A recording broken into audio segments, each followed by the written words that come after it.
We're first make all of our dimensional pieces, and we've Xerox our pattern, and we'll place the 3 sections of the Snow Mom on top of 2 pieces of fleece that are, and there's no right or wrong, right? It doesn't matter. Her hat crown is on 2 pieces of cotton that are right sides together. And I also have a layer of thin polyester bottom batting, which is optional. You can sew it and put a little stuffing in after to add the dimension. And then you're going to sew on the saw line, cut on the outside dash line, take the paper out, turn them right side out. And then I've got our apron, which I'm not going to layer with batting either, but the same. I'm going to sew on the solid, cut on the dash line. And then the hands are just felt, and they're just cut on the solid line. And we'll show you how to put this together.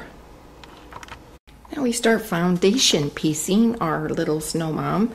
We've placed number 1, that will be the dark color of the hat, underneath here, right side away. And then we foundation pieced 2 and 3. And how that's done is they are placed wrong side down so that the bulk of the fabric is opposite the area we're trying to cover. And then you turn it over, and on this side you're going to stitch on that line between 1 and 2 and the line between 1 and 3. And then they will fold back over those areas and cover. And then I'm going to trim the extra out of the seam. Now this is an important thing. When you know how when you're quilting, you always press the dark to the light so that it won't show. You won't have a shadow on this side. But with paper piecing, I can't do that. And so I'm going to undercut the dark so that this seam will come over that dark, and I won't get a shadow right here. Then with this side up, I've machine basted where the first head rounded part goes into the seam, and that transfers to this side. Now with that basting, that's going to tell me where her little head goes, like that.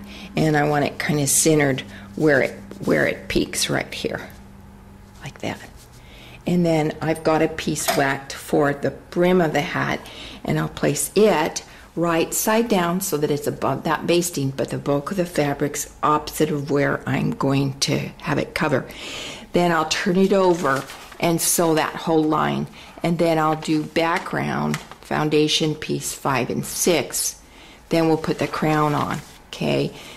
But this will fold back. I'll trim the extra out of the seam. This will fold back.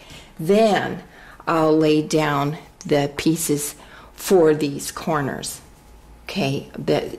I can machine baste on this side so I know where the lines are, and then these will fold back for the hat brim.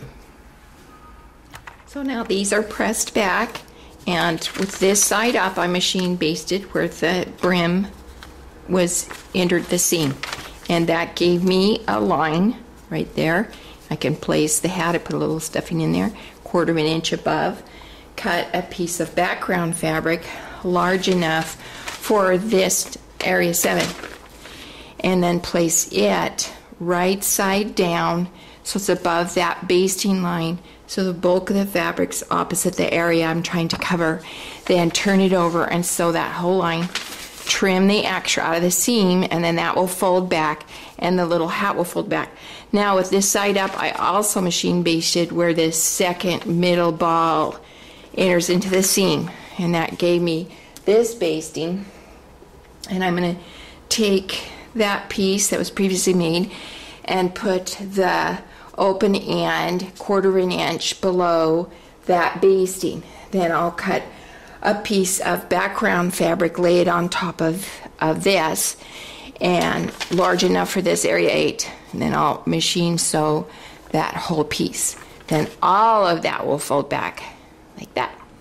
Next, now that this has been paper pieced and down, we're going to machine baste where the bottom circle of her body goes, and we've hand gathered the apron so that the body shows on the sides, and then I pinned it so that the gathers are equal.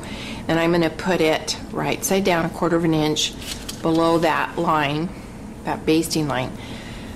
Cut a piece of fabric big enough for this last area 9 and place it right side down So it's below that basting, but the bulk of the fabric's opposite where we're trying to cover.